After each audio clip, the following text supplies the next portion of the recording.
सब जो आज अपना समय निकालकर परमेश्वर के कलाम से हमारे बीच में अपना बहुमूल्य कीमती समय दे रहे हैं इतनी गर्मी में, जो कि बहुत ही प्रशंसा योग्य बात है।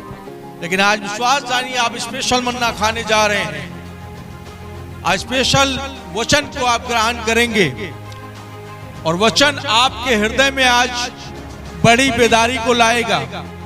और वचन आज का जो है वो मरकुस की किताब 5 अध्याय से है। हम सब ने पढ़ा है कई बार कि एक व्यक्ति रहता है बाइबल के अंदर, जिसका नाम तो मेंशन नहीं है बाइबल में, लेकिन वो व्यक्ति एक बहुत बड़ी दुष्टात्मा से ग्रसित रहता है। और वचन कहता है कि कोई उसे अपने वश में नहीं कर सकता था, क्योंकि उस व्यक्ति के अंदर बहुत सारी दुष्टात्मा थी, एक दो नहीं वन सेना थी। और वो गेरेसोनियों नामक देश के पास रहता था। मैं चाहूंगा हमारे बीच में से कोई एक बहन या भाई मरकुस 5 अध्याय के एक पद को पढ़े, थोड़ा जोर से पढ़े। वे झील के पार गेरासेनियों के देश में पहुंचे। जब वह नाव पर से उतरा तो तुरंत एक मनुष्य जिससे अशुद्ध आत्मा थी कब्रों से, वचन में लिखा हुआ है कि वो जैसे ही नाव से उतरा, ऑन द स्पॉट, जैसे ही प्रभु यीशु प्रचार करके गेरासेनियों में दोबारा से प्रचार करने के लिए आए, तो वहां पर प्रभु ने बस कदम ही अपना रखा था कि उस व्यक्ति के जीवन में हलचल मच गई। जब आप प्रभु के दास हैं, किसी ग्रसित व्यक्ति के जीवन में जाते हैं प्रार्थना करने या उसके घर में या आस पड़ोस में, तो शैतान को सबसे पहले उलझन होती है, खलबली होती है, और वो जान जाते हैं दुष्ट आत्माएं और शैतान कि ये व्यक्ति प्रभु का दास है या प्रभु की दासी है। आगे पढ़ेंगे। कब्रों से निकलकर उससे मिला, वह कब्रों में रहा करता था। और वो व्यक्ति इतना ग्रसित था कि वो कब्रिस्तान को अपना घर बनाया था, और कोई उसे साकलों से भी ना बांध सकता था। कोई उसे साकलों से, मतलब बड़े बड़े जंजीरों से भी, साकलों से भी बांध नहीं सकता था, क्योंकि वो उन साकलों को ऐसे तोड़ता था मानो कोई रस्सी हो, मानो कोई साधारण चीज हो। आगे पढ़ेंगे। क्योंकि वह बार बार बेड़ियों और साकलों से बांधा गया था, और उसने साकलों को तोड़ दिया और बेड़ियों के टुकड़े टुकड़े कर दिए थे, और कोई उसे वश में नहीं कर सकता था। कलाम कहता है कोई भी उसे वश में नहीं कर सकता था उस समय, और वो बेड़ियों के साकलों के टुकड़े टुकड़े कर देता था, क्योंकि वो अपने आप में नहीं था। अब संसार उसे क्या बोलेगा? आज की दुनिया ऐसे व्यक्ति को क्या कहेगी? पागल कहेगी कि भाई इसे आगरा छोड़ाओ, इसे नूर मंजिल छोड़ाओ, क्योंकि ये पागल हो गया है। लेकिन वास्तव में आज दुनिया में जितने भी लोग इस तरह के घूम रहे हैं साथियों, वो पागल नहीं है। उनके अंदर एक अशुद्ध व्यक्ति, अशुद्ध दुष्ट आत्मा, अशुद्ध शक्तियां और अंधकार की ताकतें काम करती हैं। हमें और आपको ऐसे व्यक्तियों से प्रेम करने की जरूरत है। उनसे आप वार्तालाप करें और उनके लिए प्रार्थना करें, क्योंकि ऐसे लोगों को परमेश्वर चाहता है। आगे पढ़ेंगे। वह लगातार रात दिन कब्रों और पहाड़ों में चिल्लाता और वो कब्रिस्तान में कभी चिल्लाता, कभी पहाड़ पर चिल्लाता, और चिल्लाता ही रहता था। आगे। और अपने को पत्थरों से घायल करता और खुद को पत्थर मारता था, अपने सिर में पत्थर मारता था और लहूलुहान हो जाता था। कई कई महीनों तक नहीं नहाता था, और उसके पास हो सकता बास आती होगी, कोई मतलब नहीं रखता होगा। कोई व्यक्ति, आस पड़ोस के लोग भी उससे कतराते होंगे। आगे। वह यीशु को दूरी से देखकर दौड़ा। अब आए हम मेन पॉइंट पे। वचन कहता है वह यीशु को दूरी से देखकर दौड़ा, उसे प्रणाम किया। और जब प्रभु यीशु मसीह को दूर से उसने देखा तो उसने क्या किया? प्रणाम प्रभु। उसने क्या किया? सजदा किया। प्रणाम कैसे करते हैं? गिर गया यीशु मसीह के आगे और उसको हालचाल लेने के लिए उसने प्रभु यीशु मसीह का इंट्रोडक्शन सारे चेलों के सामने कर दिया। आगे पढ़ेंगे। और ऊंचे शब्द से चिल्लाकर और ऊंचे शब्द से इंट्रोडक्शन देने लगा, परिचय देने लगा यीशु मसीह का, और कहने लगा आगे, हे यीशु परम प्रधान परमेश्वर के पुत्र, मुझे हे तुझसे यीशु परम प्रधान परमेश्वर के पुत्र, क्या कहा? मुझे तुझसे क्या काम? आज दुष्ट आत्माएं जानती हैं कि यीशु मसीह परमेश्वर का पुत्र है। 2 मिनट के लिए मैं आपके बात को रोकूंगा। इस टॉपिक को मैं कहीं और ले जाना चाह रहा हूं जो परमेश्वर का आत्मा चाहता है। आज दुष्ट आत्मा क्या कह रही है? यीशु परम प्रधान परमेश्वर के पुत्र। लेकिन एक रिलीजन ऐसा है जो यीशु मसीह को खुदा का पुत्र, बेटा नहीं मानता। दुष्ट आत्माएं जानती हैं, लेकिन वो रिलीजन नहीं जानता कि यीशु मसीह बेटा है या नबी है। वो विशेष धर्म, बड़ी बड़ी बातें, बड़ी बड़ी कुर्बानियां और अपने रीति रिवाजों में, पुराने नियम में बंधा हुआ है, लेकिन यीशु मसीह के द्वारा उद्धार पाना नहीं चाहते। और वो कहते हैं कि खुदा का कोई बेटा ही नहीं है, अल्लाह का कोई बेटा ही नहीं है। लेकिन इस जगह पर जब हम वचन देखते हैं तो दुष्ट आत्मा कह रही है, हे यीशु परम प्रधान परमेश्वर के पुत्र, है ना? आगे पढ़ेंगे। मुझे तुझसे क्या काम? मैं तुझे परमेश्वर की शपथ देता हूँ। वो कहने लगा, मुझे भैया तुझसे क्या काम? मैं तो तुम्हें यीशु मसीह परमेश्वर की शपथ देता हूँ। उसको पता है यीशु मसीह किसी और के नाम से नहीं रुकने वाला। उसने सीधा परमेश्वर का नाम ले लिया। दुष्ट आत्माएं भी चालाक होती हैं, होशियार रहें, वो आपसे ज्यादा चतुर हैं। अगर आप अपने आप को बुद्धिमान समझते हैं तो आप यदि ग्रसित व्यक्ति हैं तो दुष्ट आत्मा आपसे ज्यादा चालाक है। वो आपको प्रभु के पास आने से रोकेंगी, वो आपको यीशु मसीह के साथ चलने से रोकेंगी, वो आपको परमेश्वर की आराधना करने से रोकेंगी, क्योंकि दुष्ट आत्माएं चालाक हैं। दोस्तों आगे, कि मुझे पीड़ा ना दे। और वो कहने लगा, भैया मुझे दुख मत दो, मुझे पीड़ा मत दो। ऑलरेडी मैं दुख में हूँ, ऑलरेडी मैं भटक रहा हूँ, ऑलरेडी परेशान हूँ, मुझे कोई पीड़ा मत दो।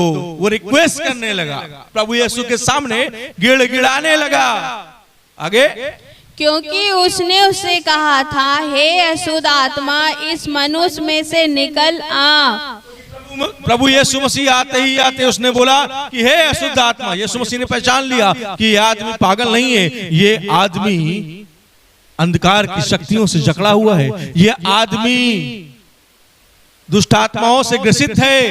संसारिक लैंग्वेज में कह दे, अरे भाई ये तो ऊपरी चक्कर में फंसा हुआ है, इसको किया कराया हो गया है, किसी ने जादू टोना कर दिया है, ये पागल सा हो गया है। ऐसा नहीं, बिना जादू टोने के भी दुष्ट आत्मा यदि आपके जीवन में काम कर सकती है। यदि आपका संबंध प्रभु यीशु के साथ, सच्चे परमेश्वर के साथ ठीक नहीं है, और दुनिया की कोई ताकत आपको ठीक नहीं कर सकती तब तक, जब तक यीशु मसीह नहीं चाहेगा। आगे, उसने उससे पूछा, तेरा क्या नाम है? तब प्रभु यीशु ने पूछा कि तेरा क्या नाम है? उसने उससे कहा, मेरा नाम सेना है, क्योंकि हम बहुत हैं। वचन में लिखा हुआ है कि उस दुष्ट आत्मा ने उत्तर दिया कि हम सेना हैं, हम एक दो नहीं है, इसलिए अपना नाम, कितनों का नाम बताएं? हम तो लाखों और करोड़ों में हैं और हम सेना हैं। आगे क्या लिखा है? क्योंकि हम बहुत हैं और हम बहुत हैं। जब दुष्ट आत्मा किसी पर हावी होती है, दोस्तों आज भेद की बात जान लीजिए, दुष्ट आत्मा सिंगल नहीं होती है। दुष्ट आत्मा 7, 8, 9, 10, 15 को लेके आती है। और कलाम कहता है यदि व्यक्ति की दशा अगर मसीह में आने के बाद नहीं सुधरी तो उसकी जो दशा होती है मसीह में आने से पहले उससे भी बुरी हो जाती है, क्योंकि वो दुष्ट आत्माएं जो 10-15 रहती हैं अपने अपने साथ एक नहीं वरन 7-7 और दुष्ट आत्माओं को लाती हैं, ताकि उस व्यक्ति की जो दशा है वो पहले से भी बुरी हो जाए। यहां पर वो कहने लगी कि कितनों का नाम बताएंगे प्रभु यीशु? हम तो सेना हैं। आगे, और उसने उससे बहुत विनती की, हमें इस देश से बाहर ना भेज। लिखा है बहुत विनती की, बहुत बहुत बहुत गिड़गिड़ाते रहे, चिल्लाते रहे। इंग्लिश में अगर आप पढ़ेंगे तो लिखा है the demons has requesting many times. Hallelujah. बहुत बहुत गिड़गिड़ाए, लेकिन प्रभु यीशु मसीह इंसानों पे दया करने वाला परमेश्वर है, दुष्ट आत्माओं पे थोड़ी दया करेगा। उसने कहा आगे, वहां पहाड़ पर सुअरों का, उसने कहा कि वहां पहाड़ पर सूअर का झुंड चल रहा है।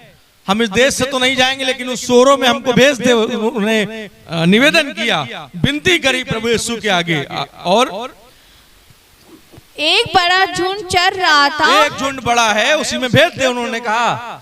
उन्होंने उससे विनती करके कहा, हमें उन सूअरों में भेज दे कि हम उनके भीतर जाएं। अतः उसने उन्हें आज्ञा दी और अशुद्ध आत्मा निकलकर सूअरों के भीतर में बैठ गई। और प्रभु का वचन कहता है कि प्रभु यीशु ने आज्ञा दी, यानी प्रभु यीशु की आज्ञा, प्रभु यीशु मसीह का सिक्का अंधकार में भी चलता है। प्रभु यीशु मसीह का सिक्का, हम बोलते हैं ना, हमारा सिक्का चलता है वहां पे, हमारा खाता चलता है वहां पे, हमारा आदेश चलता है वहां पे। मैं आपको बता देना चाहता हूं, अंधकार का राजा बहुत लोग बोलते शैतान है, शैतान नहीं है। यीशु मसीह सारी सृष्टि का राजा है, तीनों लोगों का स्वामी है, पृथ्वी का, अधोलोक का और स्वर्ग का। इसीलिए हम लोग बोलते हैं कि वो तीनों लोक का परमेश्वर है, त्रिएक परमेश्वर है। दुष्ट आत्माएं भी उसका सब सुनती हैं, लेकिन मैं इस जगह पर आपको बताना चाहता हूं साथियों कि एक व्यक्ति पूरी सेना लेकर के रह रहा था, लेकिन जब ये दुष्ट आत्माएं उन सूअरों में गईं तो वो सूअर मर गए, क्योंकि सूअर उन दुष्ट आत्माओं को बर्दाश्त नहीं कर सके और वो एक झील में जाकर मर गए। आगे आप पढ़ सकते हैं, मरकुस 5 अध्याय में पूरा वाक्य लिखा हुआ है। और प्रभु यीशु मसीह ने उस व्यक्ति पर तरस खाई। आगे पढ़ेंगे क्या हुआ इस घटना में।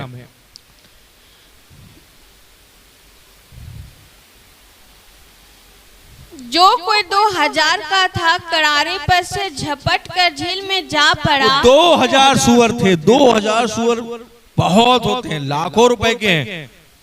जिसके भी थे उसकी तो वाट लग गई, जिसके भी थे उसका बड़ा नुकसान हो गया। किनकी वजह से?